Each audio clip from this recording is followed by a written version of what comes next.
17절에서 25절에 있는 말씀 우리 한 목소리로 읽겠습니다.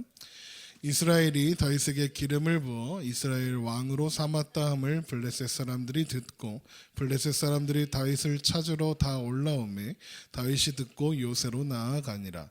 블레셋 사람들이 이미 이르러 르바딤 골짜기에 가득한지라. 다윗이 여호와께 여쭈어 이르되 내가 블레셋 사람에게 올라가리이까 여호와께서 그들을 내 손에 넘기시겠나이까 하니 여호와께서 다윗에게 말씀하시되 올라가라 내가 반드시 블레셋 사람을 내 손에 넘기리라 하신지라. 다윗이 그곳 바알브라심으로 이르러 거기서 그들을 치고 다윗이 말하되 여호와께서 물을 흩음같이 내 앞에서 내 대적을 흩으셨다 하므로 그곳 이름을 바알브라심이라 부르니라. 거기서 블레셋 사람들이 그들의 우상을 버렸으므로 다윗과 그의 부하들이 치우니라. 블레셋 사람들이 다시 올라와서 르바임 골짜기에 가득한지라. 다윗이 여호와께 여쭈니 이르되 올라가지 말고 그들 뒤에 돌아서 뽕나무 숲을 맞은편에서 그들을 기습하되 뽕나무 꼭대기에서 걸음 걷는 소리가 들리거든 곧 공격하라. 그때 여호와가 너보다 앞서 나아가서 블레셋 군대를 치리라 하신지라. 이에 다윗이 여호와의 명령대로 행하여 블레셋 사람을 쳐서 게바에서 겟셀까지 이르니라. 아멘. 할렐루야. 오늘은 추수감사 주일입니다. 가을에 추수가 시작되고 또 마무리되는 시점에, 그래서 겨울의 문턱이 이제 코앞에 와 있을 때쯤 우리는 추수감사 주일을 만나게 됩니다. 이 시기가 우리나라의 추수 시기와는 맞지 않습니다. 왜 그러냐면 이게 그 1621년 메이플라워를 타고 신앙의 자유를 찾아 아메리카 대륙으로 향했던 청교도들이 이제 그곳에서 새로운 삶의 터전을 꾸리고 그곳에서 이제 첫 수확을 하면서 드린 예배가 추수감사주일이 되었기 때문에 그렇습니다. 그래서 그들이 지켰던 시기가 11월 셋째 주 정도고, 그리고 그곳의 기후가 딱 이맘때에 추수가 시작되고 첫 수확을 하는 때이기 때문에 그렇습니다. 우리는 이제 추수를 마무리하며 감사하는 의미를 담습니다. 그래서 어떤 사람들은 추수감사주의는 미국 애들이 지들 첫 밥 먹게 된 거 감사해서 드린 절기인데 우리가 뭐하러 그걸 지키냐라고 말하기도 합니다. 그러나 추수감사주일이 성경적인 배경이 없는 건 또 아닙니다. 출애굽기 23장에 보면 무교절과 맥추절, 수장절이라고 해서 세 가지의 절기를 소개하고 있는데, 그 중에 수장절에 대한 설명을 보면 수장절을 지키라. 이는 내가 수고하여 이룬 것을 연말에 밭에서부터 거두어 저장함이니라 이렇게 되어 있습니다. 그러니까 수확한 것을 이제 연말에 다 거두어서 창고에 보관하게 되는 날. 그러니까 추수의 의미가 담겨 있죠. 그러니까 수장절을 지키는 이유와 그리고 추수감사절을 메이플라워를 타고 온 청교도들이 지켰던 이유와 같습니다. 그래서 7월 첫 주로 이제 우리가 지키는 맥추절, 이게 1년의 절반이 이른 시점에 이 맥추, 그러니까 보리가 추수되면서, 그래서 우리에게 첫 수확을 허락하신 하나님께 감사하며, 그래서 이제 절반이잖아요. 절반을 함께 하신 하나님께 감사를 기억하고 또 나머지 절반의 해를 하나님과 동행하겠다는 그런 결단하는 시간으로 지켰다면, 11월 셋째 주에 지키는 이 추수감사주일은 한 해 동안 수고하여 이룬 것들을 거두어 저장하면서 하나님께서 우리의 수고와 노력을 헛되게 하지 않으시고 풍성하게 거두게 하셨다, 결실하게 하셨다, 이런 감사를 드리는 날입니다. 물론 우리가 뭘 추수하진 않습니다. 여러분 중에 직업이 농업이신 분은 없잖아요. 그래서 우리가 뭘 심고 뭘 거두고 하진 않습니다. 그래서 추수감사주일의 의미는 좀 더 확장되어서 한 해 동안 우리의 모든 걸음들을 인도하여 주신 하나님께 감사하는 의미로 확장시켜 됩니다. 농부는 한 해 동안 봄에 씨를 뿌리고 또 여름 내내 김을 메고 비료를 주고 거름을 주고 하면서 가을에 풍성한 열매를 맺게 됩니다. 그러나 농부의 인내와 수고에도 불구하고 그것으로 열매가 맺어지는 것은 아닙니다. 고린도전서 3장에 보면 이런 말씀이 있는데요. 그런즉 심는 이나 물 주는 이는 아무것도 아니로되 오직 자라게 하시는 이는 하나님 뿐이시니라 하였습니다. 여기에 중요한 말이 나옵니다. 물론 이 말씀은 추수에 대한 이야기는 아닌데 추수에 연결되어 있기 때문에 그렇습니다. 여기에 중요한 말이 나오고 있습니다. 우리는 농작물이 자라는데 무엇이 필요한지 잘 알고 있습니다. 그리고 우리가 어떤 일을 해서 그 일에 결실하게 되는 방법에 대해서도 잘 알고 있습니다. 농작물이 자라려면 햇빛과 물이 필요하죠. 영양분이 필요하고요. 심지어 그 비율이 어느 정도 되어야 하는지 정확하게 알 수 있다고 합니다. 우리는 잘 모르지만 농사 짓는 분들은 다 아시죠. 그래도 우린 이런 걸 알죠. 해만 너무 많이 비치면 가뭄이 들어서 농사가 망하고 비가 너무 많이 오면 다 썩어버려서 농사가 망한다는 정도는 알고 있습니다. 그런데 성경이 말하는 게 뭐냐? 그런 조건들이 가을에 열매를 맺게 하는 것이 아니라는 겁니다. 무엇이 하느냐? 하나님이 자라나게 하시고 결실하게 하신다는 거죠. 햇빛과 비, 흙과 거름들, 그 외 모든 다 조건들, 그 조건들이 합하여 결국에 자라나게 하시는 이는 하나님이시다라고 이야기하는 거죠. 하나님의 섭리하시는 손길이 온 땅의 피조물 가운데 운행하고 계시기 때문인 것입니다. 그래서 추수감사 주일의 감사에는 농부의 인내와 수고와 함께 그 시간과 과정 속에서 하나님이 함께 일하셔서 열매 맺게 하셨던 것처럼 우리의 삶 속에 있는 인내와 수고 속에서 하나님이 함께 하셨고 우리와 함께 일하셨으며 그 안에서 하나님의 뜻을 이루어 가시고 계셨다라는 것을 확신하며 드리는 감사의 고백을 담아 드리는 절기입니다. 하나님께서 우리를 온전히 이루신다는 고백. 나의 나됨이 나의 자격이나 나의 조건이나 나의 모습이 아니라 하나님의 하나님 되심으로 인하여 하나님의 약속으로 인하여 하나님의 신실하심으로 인하여 이루어진다는 것을 고백하는 것, 그것이 추수감사의 절의 의미입니다. 그런 의미에서 오늘 살펴보고자 하는 다윗의 이야기는 우리에게 참 많은 의미를, 많은 이야기를 들려주게 됩니다. 이제까지 살펴본 다윗의 이야기는 아브넬이 북이스라엘의 아브넬이 이스보셋을 배반하고 다윗에게 와서 협상을 합니다. 다윗을 통일 이스라엘의 왕으로 세워주겠다는 거였죠. 그래서 그 협상이 잘 마무리되면서 통일 이스라엘의 왕이 되는 것이 이제 시간 문제인 것처럼 보였습니다. 그런데 다윗의 군대 장관 요압이 자신의 동생 아사엘에 대한 복수를 위해서 아브넬을 도피성인 헤브론에서 죽이게 됩니다. 그 일로 일이 틀어지는 것처럼 보였습니다. 어떡하지 고민하고 있을 때 다윗에게 한 가지 호재가 일어나는데 바로 이스보셋의 군 지휘관이었던 레갑과 바하나가 자기의 왕인 이스보셋을 죽이고 그 목을 들고 찾아온 것입니다.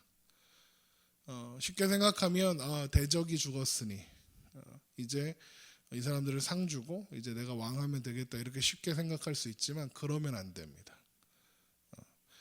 그러면 민심이 다윗에게 돌아설 수가 없습니다. 그런데 다윗은 되게 지혜롭게 행동합니다. 요압이 아브넬을 죽인 일로 인해서 나빠졌던 여론이 이스보셋을 죽인 레갑과 바하나를 처형함으로써 다윗에게 돌아서게 했습니다. 정의로운 왕, 훌륭한 왕, 우리 불쌍한 왕의 원수를 갚아준 왕. 저렇게 정의로운 왕이구나 하는 이미지를 얻게 되었죠. 그러자 이스라엘의 지파들이 다윗에게 나와 다윗을 왕으로 세우게 됩니다. 물론 하나님은 다윗을 왕으로 세우시겠다고 약속하셨습니다. 하나님의 방법으로 하나님의 때에 되는 일이라고 가르쳐 주시기도 하셨습니다.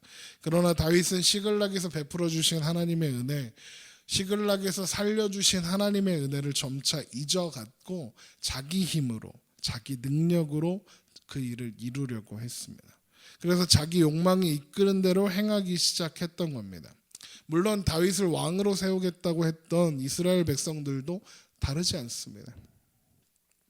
그들은 그럴듯한 말로 다윗이 하나님이 세우시는 왕이니까 우리의 왕이 되어달라라고 요청했지만 그들이 7년 6개월 만에 찾아왔다는 것은 그것도 사울과 아브넬과 이스보셋이 다 죽은 다음에 찾아왔다는 것은 그들에게는 하나님이 세우신 왕이 누구냐는 별로 중요하지 않았다는 것을 알 수 있습니다. 하나님의 뜻이 아니라 그냥 강력한 왕이면 그게 누구든 사울이든 다윗이든 상관없었다는 겁니다. 하나님의 뜻과 하나님의 계획과 하나님의 인도하심 아무래도 상관없었습니다. 자신들의 욕망을 채워줄 사람이라면 사울이든 아브넬이든 이스보셋이든 다윗은 뭔 상관입니까? 그렇게 다윗을 왕으로 세우는 이스라엘 사람들이나 다윗이나 다 하나님의 은혜와 인도하심을 잊어버리고 자기 소견에 옳은 대로 자기 욕망을 따라 행하고 있었습니다. 그래서 다윗이 왕이 되어서 제일 먼저 해야 했던 일이 예루살렘을 점령하는 것이었습니다. 출애굽한 이스라엘이 가나안에 입성한 이래로 단 한 번도 제대로 점령하지 못했던 땅, 무려 400년간 점령하지 못했던 땅이 바로 예루살렘입니다. 그러면 그 예루살렘을 다윗이 점령한다면 다윗이 왕으로서 충분한 사람이라는 것을 백성에게 증명할 수 있는 기회였습니다. 다윗은 그 난공불락의 성이었던 예루살렘을 탁월한 전술로 점령합니다. 그 전술은 뭐였냐면 5장 8절을 보세요. 그날에 다윗이 이르기를 누구든지 여부수 사람을 치거든 물깃는 대로 올라가서 다윗의 마음에 미워하는 다리 저는 사람과 맹인을 치라, 이렇게 되어 있습니다. 물깃는 대로 올라가서 쳤다라고 되어 있습니다. 이게 뭐냐면 예루살렘에 물을 공급하는 수로를 따라서 공격해 간 겁니다. 그러니까 몰래 특공대가 글로 들어가서 성문을 열고 다윗을 맞아들인 거죠. 그러니까 손쉽게 성문을 열고 예루살렘을 점령한 겁니다. 그러니까 다윗의 능력이, 다윗의 어떤 그 전략가로서 군 지휘관으로서의 능력이 빛을 발하는 순간이었죠. 다윗은 그렇게 손쉽게 예루살렘을 점령하고 예루살렘에 더 단단한 성을 둘러칩니다. 그때 이방의 왕이었던 두로 왕 히람이 목수와 속수들을 보내어서 다윗에게 궁전을 선물하죠. 무역을 중심으로 국가 경제를 하고 있었던 이 두로의 입장에서 이스라엘을 지나는 무역로는 아주 중요했습니다. 왜냐하면 이스라엘을 지나면 페르시아가 있고 강대국들이 쭉 있었습니다.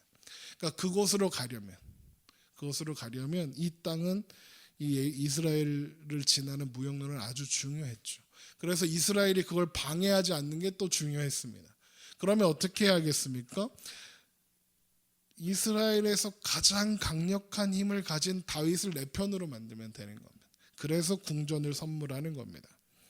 그런데 다윗이요, 그 궁전을 보면서 하나님이 다윗과 함께한 증거다라고 여기며 뿌듯해합니다. 12절을 보세요. 다윗이 여호와께서 자기를 세우사 이스라엘 왕으로 삼으신 것과 그의 백성 이스라엘을 위하여 그 나라를 높이신 것을 알았더라. 이렇게 되어 있으니까 우리가 속기가 쉽습니다. 하나님이 함께 하셨구나. 아닙니다. 하나님께서 다윗과 함께 하신다는 증거가 겨우 이방인이 세워준 궁전일 수 있겠습니까? 광야를 지나올 때 그리고 시글락에서 있었던 일들, 그때는 다윗이 이런 고백을 한 적이 없습니다. 그 고백들을 다 잊어버린 겁니다. 그리고 뭐만 남았냐? 내가 이렇게 대단하다. 이방의 그 무역 강국인 두로가 나한테 궁전을 선물할 정도로 내가 이렇게 대단한 왕이다. 다윗이 언제 하나님을 생각한 적이 있었습니까? 아브넬이 협상을 하겠다고 찾아왔을 때 하나님께 물었습니까? 아닙니다. 지 맘대로 했습니다. 요압이 아브넬을 죽였을 때 하나님께 물었습니까? 그냥 내버려뒀습니다. 이스라엘 백성들이 찾아 왕이 되어달라고 했을 때 하나님께 물었습니까? 안 물었습니다. 그냥 왕이 되었습니다. 예루살렘을 점령하기 위해 올라갈 때 하나님께 물었습니까? 안 물었습니다. 이방인의 왕이 보낸 사람들이 자기를 위해 궁전을 지어주겠다고 할 때 하나님께 물었습니까? 하나님께 감사를 했습니까? 안 했습니다. 단 한 번도 하나님께 묻지 않았습니다. 왜요? 내가 해낸 일이니까요. 다윗이 훌륭해서 해낸 일이니까요. 하나님은 가만히 계세요. 내가 다 알아서 합니다. 하나님 참견하지 않아도 저는 다 잘할 수 있습니다. 이렇게 보세요. 이렇게 훌륭한 궁전이 저에게 있지 않습니까? 내가 이렇게 훌륭한 사람입니다. 라고 하고 있는 겁니다. 다윗은 그 모든 순간들 속에서 자신이 받는 영광을 기뻐하고 있는 겁니다. 심지어 하나님과 그 영광을 나누지 못하고 있는 겁니다. 하나님과 그 영광을 나누고 싶지 않았던 겁니다. 혼자 다 해먹고 싶은 거죠.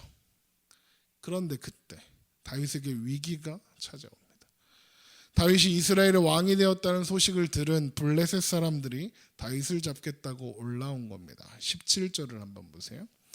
이스라엘이 다윗에게 기름을 부어 이스라엘 왕으로 삼았다함을 블레셋 사람들이 듣고 블레셋 사람들이 다윗을 찾으러 다 올라오매 다윗이 듣고 요새로 나아가니라. 다윗이 시글락에 머무르고 있었을 때나 또 헤브론에서 유다의 지파의 왕이었을 때는 블레셋은 다윗을 신경 안 썼습니다. 왜냐하면 우리 편이었거든요. 시글락에 왜 갔습니까? 블레셋 가드왕 아기스가 보살펴줘서 간 겁니다. 그러니까 자기와 친한 왕이었던 겁니다. 그런데 이제 상황이 달라진 겁니다. 다윗이 통일 이스라엘의 왕이 되었습니다. 왕이 되자마자 한 일이 뭐냐? 이스라엘이 400년 동안 점령하지 못했던 예루살렘을 점령한 겁니다. 그리고 단단한 성을 둘러쌌습니다. 블레셋 사람들은 바로 알았을 겁니다. 이거 그냥 내버려 두면 우리랑 겸상하겠다고 나한테 오겠구나. 나랑 친구 먹자고 하겠구나. 이제 나를 공격하겠구나 생각한 겁니다. 그래서 초장에 잡자라는 생각으로 공격해 온 겁니다. 다윗은 블레셋 사람들이 공격해 왔다는 소식을 듣고 제일 먼저 뭘 했냐면, 제일 먼저 기도한 것 같지만 제일 먼저 뭘 했냐면 요새로 갔습니다. 요새로 나가니라 이렇게 돼 있습니다. 요새는 다윗이 새로 쌓은 성 예루살렘 성입니다. 그러니까 다윗이 요새로 들어갔다는 것은 블레셋을 물리치겠다고 다윗이 성에 들어갔다는 뜻입니다. 왜 그랬을까요?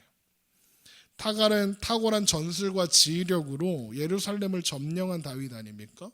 게다가 블레셋과의 전투에서 단 한 번도 진 적 없는 다윗입니다. 그러니 자신이 있는 거예요. 요새로 올라가서 자, 어떻게 얘네들을 공략할까? 그거 하려고 요새로 먼저 들어간 겁니다. 그런데 막상 올라가 보니 다윗의 예상과는 많이 달랐습니다. 18절을 보세요. 블레셋 사람들이 이미 이르러 르바임 골짜기에 가득한지라 이렇게 되어 있습니다. 성에 올라가서 보니까 블레셋 군대가 르바임 골짜기에 가득했습니다. 르바임 골짜기는 예루살렘 남서쪽에 있는 골짜기인데 유다 지파 땅과 나머지 지파 땅을 이렇게 연결하는 중요한 통로입니다. 그리고 예루살렘을 공격하려면 거기로 와야 합니다. 거기가 제일 좋은 장소였습니다. 그런데 그 골짜기를 블레셋 군대가 가득 채우고 있는 겁니다. 블레셋은 가사, 아스돗, 아스글론, 가드, 에글론 이렇게 5개의 도시 국가가 연합해서 만들어져 있는 나라입니다. 그러니까 각각의 도시 국가의 대표를 방백이라고 했고 그 대표를 가드 왕 아기스로 삼았습니다. 그러니까 이제까지 다윗이 상대했던 블레셋의 군대는 보통 한 도시의 군대가 이스라엘을 약탈하려고 들어와서 사람들을 잡아가고 사람들이 추수해서 거둔 것들을 훔쳐갈 때 그것 가서 때려 잡아가지고 못 그러게 하는 정도였습니다. 그러니까 블레셋이 그렇게 우리 백성들을 괴롭힌다 그러면 다윗이 출동해서 블레셋 군대를 물리쳤습니다. 한 번도 진 적이 없습니다. 그런데 그러니까 다윗이 지금도 그 정도로 생각하고 있었던 거예요. 그러니까 요새로 갔죠. 그런데 그 규모가 사울을 멸망시켰던 전쟁과 방불했습니다. 블레셋의 모든 도시들이 연합해서 공격해 온 겁니다. 사울을 멸망시킨 그 전쟁이 바로 이 5개의 국가, 도시 국가들이 연합해서 사울을 치자 사울이 멸망한 거거든요. 그때 다윗도 끼려고 했었죠. 자, 그러니까 이제 이 상황이 되니까 사울을 멸망시킨 규모의 그러니까 전 전력을 다해서 블레셋이 쳐들어온 거예요. 그러니까 다윗이 당황합니다. 사울을 멸망시켰던 규모의 군대가 다윗을 잡겠다고 올라온 겁니다. 그러니까 이미 많은 전투의 경험이 있었던 다윗이 이거 금방 판단 못했겠습니까? 이거는 못 이기겠는데? 이기기 쉽지 않겠는데? 그거 판단하는 게 어렵지 않았겠죠. 그리고 이 전쟁에 패한다는 것이 뭘 의미하는지도 정확하게 알았을 겁니다. 이스라엘의 왕이 된 것도 멋지게 쌓아 올린 성과 궁전도 한순간에 다 무너져 버리고 말 거라는 걸 다윗은 바로 알았을 겁니다. 그러니까 바로 어떻게 합니까? 하나님을 찾습니다. 19절을 보세요. 다윗이 여호와께 여쭈어 이르되 내가 블레셋 사람에게 올라가리이까 여호와께서 그들을 내 손에 넘기시겠나이까 하니 여호와께서 다윗에게 말씀하시되 올라가라 내가 반드시 블레셋 사람을 내 손에 넘기리라 하신지라. 제가 청소년들이나 청년들하고 상담할 때 아이들이 저한테 하는 이야기가 이런 게 꼭 있습니다. 목사님 진짜 짜증나요 말하면서. 왜? 아니 쟤는요 꼭 지가 필요할 때만 연락을 해요. 그래놓고 제가 연락하면 받지도 않아요. 다윗이 딱 그 모습입니다. 자기가 하고 싶은 대로 하다가 승승장구할 때는 홀로 영광을 누리며 하나님을 찾지도 하나님께 묻지도 않았던 다윗이 이제 지가 아쉬우니까 영광을 누림이 지가 아쉬우니까 하나님 찾겠다고 오는 겁니다. 그 아이들이요 그런 친구들에 대해서 뭐라고 하는 줄 아십니까? 손절하고 차단한다 이렇게 얘기합니다. 손절이 뭐냐면 인연을 끊는다는 거고요. 차단한다는 건 뭐냐면 연락처에 이렇게 차단 버튼을 딱 누르면 전화가 오든 문자가 오든 몰라요. 그러니까 그렇게 한다는 거예요. 그러니까 애들이 그런 빠른 손절이 답입니다. 그래요 애들이. 손절이란 말이 그런 뜻이랍니다. 그러면 보세요. 하나님도 다윗 손절하실 만도 하지 않습니까? 그런데 하나님이 희한해요. 바로 응답하세요. 야 이 새끼 이렇게 안 하세요. 야 이놈아 네가 잘 나갈 때는 나 찾지도 않다가 이제 와서 찾아? 라고도 안 하세요. 그냥 하나님이 대답하세요. 여호와께서 다윗에게 말씀하시되 올라가라 내가 반드시 블레셋 사람을 내 손에 넘기리라. 놀랍게도 하나님은 이제까지 자기 마음대로 하다가 어려운 상황을 만나서야 겨우 하나님을 찾는 다윗을 책망하지 않으세요. 대신 승리를 약속하세요. 가서 싸워. 그러니까 다윗이 나가서 싸웠고 하나님의 말씀대로 승리합니다. 20절을 보세요. 다윗이 바알브라심으로에 이르러 거기서 그들을 치고 다윗이 말하되 여호와께서 물을 흩음같이 내 앞에서 대적을 흩으셨다 하므로 그곳 이름을 바알브라심이라 부르니라. 거기서 블레셋 사람들이 그들의 우상을 버렸으므로 다윗과 그의 부하들이 치우니라. 그 승리가 얼마나 놀라운 것이었는지 블레셋을 물을 흩음같이 했다. 그래서 그곳의 이름을 바알브라심이라 바꾸었습니다.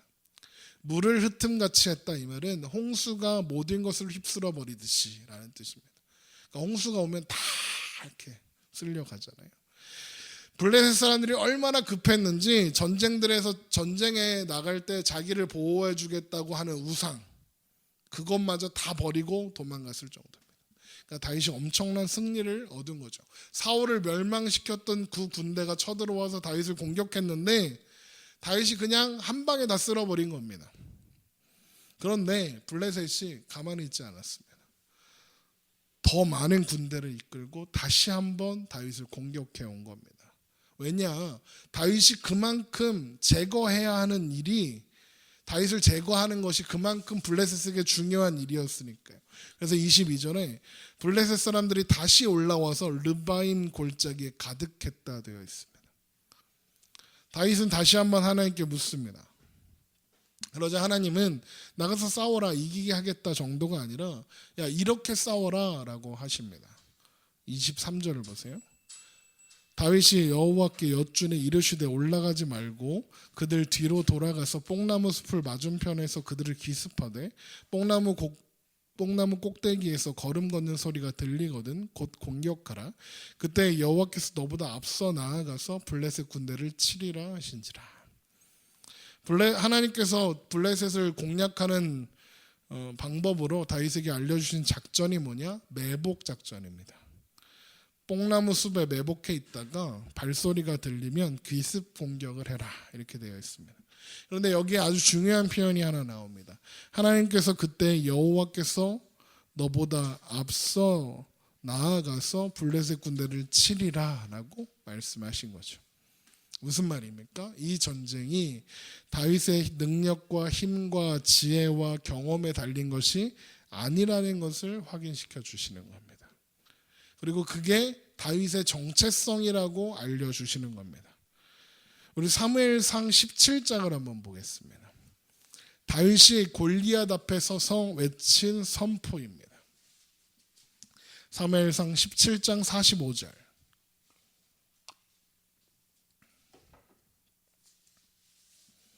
사무엘상 17장 45절. 다윗이 블레셋 사람에게 이르되 너는 칼과 창과 단창으로 내게 나아오거니와 나는 만군의 여호와의 이름 곧 내가 모욕하는 이스라엘 군대의 하나님의 이름으로 내게 나아가노라.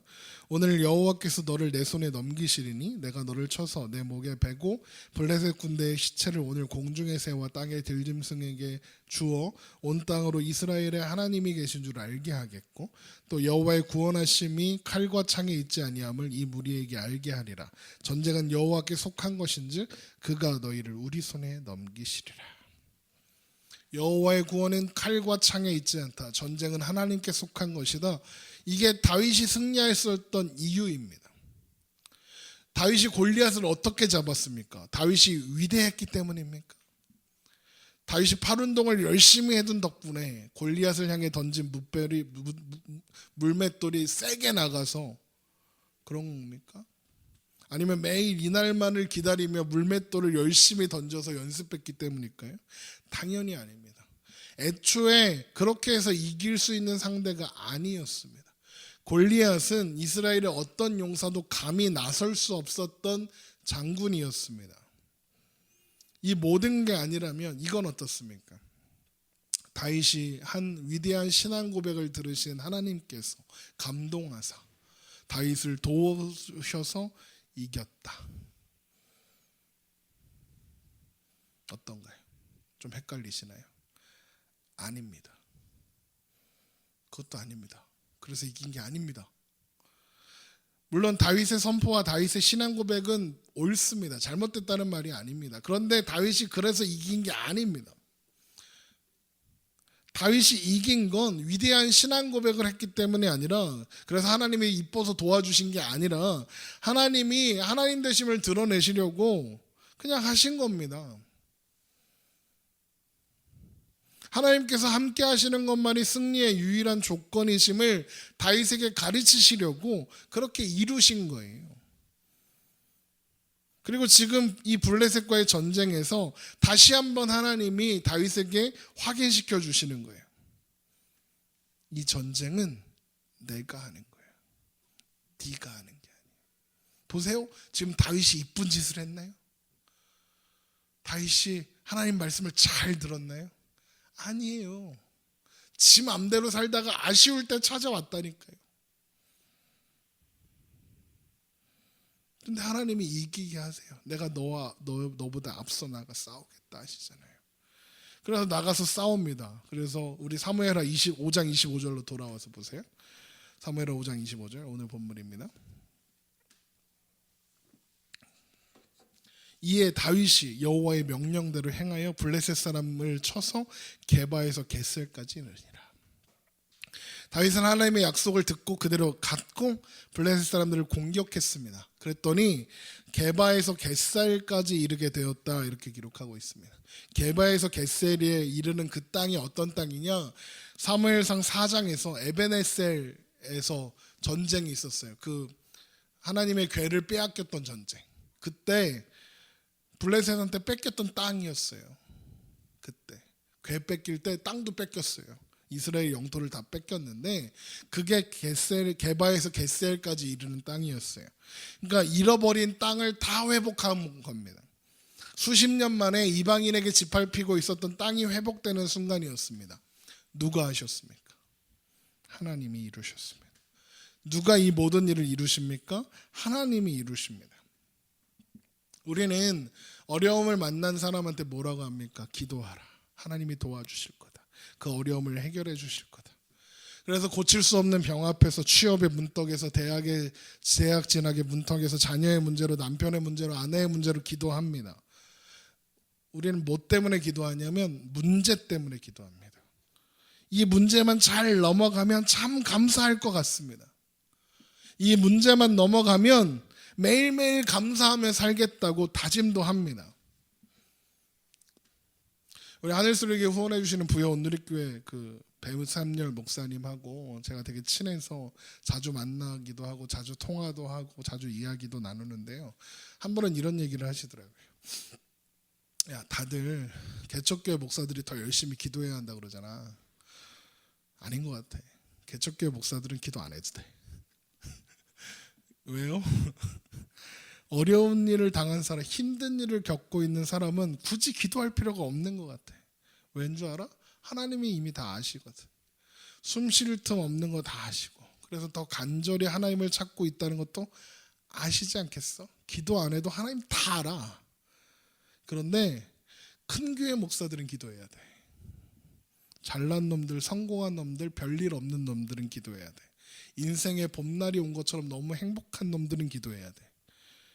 왜냐하면 잘 나가면 하나님을 잊어.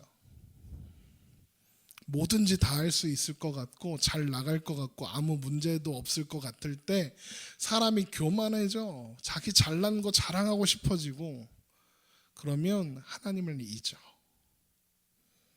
그래서 더 기도해야 하는 거예요. 어쩌면 큰 교회들이 헛짓거리 하는 게 다 그래서 그런 거야. 그런 이야기 하시는데 그 말이 너무 공감되더라고요. 물론 기도하지 말자 이런 얘기 아니고요. 그러면 고린도전서 10장 12절에 그런 적 선줄로 생각한 자는 넘어질까 조심하라 이런 말씀이 있습니다. 인생 가운데 좋은 날이 찾아오는 게 어쩌면 더 두려운 일이 될 수도 있다는 거예요. 돈이 잘 벌리고 자식이 잘 되고 병이 낫고 승진 잘 되고 그러면 더 겸손하게 더 하나님 앞에 납작 엎드려야 하는데 못 그래요. 그렇게 안 돼요. 잘 나가면 어깨 피고 고개 빳빳이 들게 돼요. 그렇잖아요. 그럼 하나님 어떻게 하시는 줄 아세요? 그 모가지를 확 꺾어버리시는 거예요. 그래서 우리 삶에 찾아오는 어려움, 위기, 걱정, 두려움이 오히려 기쁨의 이유가, 감사의 이유가 되기도 한다는 거예요. 그 시간이 우리를 하나님의 온전한 사람으로 만들어 가시는 하나님의 은혜의 시간일 수 있으니까요. 아니, 그런 시간이니까요. 햇볕이 뜨겁다고 피하고 비바람이 차갑다고 아프다고 피한 나무는 제대로 된 열매를 맺을 수가 없어요. 하나님의 때를 따라서 바람과 햇볕과 비를 보내셔서 나무를 자라게 하신 것처럼 하나님께서 우리의 삶에 손대시고 계시는 증거가 그 비바람이라니까요. 그래서 시편 37편 24절에 그는 넘어지나 아주 엎드려지지 아니함은 여호와께서 그의 손으로 붙드심이로다 라고 해요. 저는 이 말씀이 이해가 안 됐어요. 아니, 왜 넘어지냐고요. 하나님이 붙드시는데 넘어지면 안 되잖아요. 근데 넘어지는데 아주 엎드러지지 않는 건 또 뭐냐고요. 장난해요 지금? 그런데 이렇게 보니까 하나님이 우리를 온전히 일으켜 세우시려고 넘어지는 것 또한 허락하시는 거더라고요. 우리는요 다윗 같아요. 잘 나가고 성공할 때는 하나님 안 찾아요. 그렇게 쌓아 올린 것들을 바라보며 스스로를 대견하게 여기고 뿌듯해하는 마음 틈에 하나님이 계실 자리가 없거든요. 그러다가 삶의 문제가 찾아왔을 때 겨우 하나님께 가요. 가면서 우리 그런 생각하죠. 아휴, 내가 또 이런다. 우린 그거 알아요. 내가 치사스럽게 한다는 거 알아요. 내가 평소에 하나님하고 연락도 안 하다가 평생 기도 안 하다가 내가 아쉬우니까 하나님 찾는 거 우리도 알아요. 그래서 좀 미안하죠.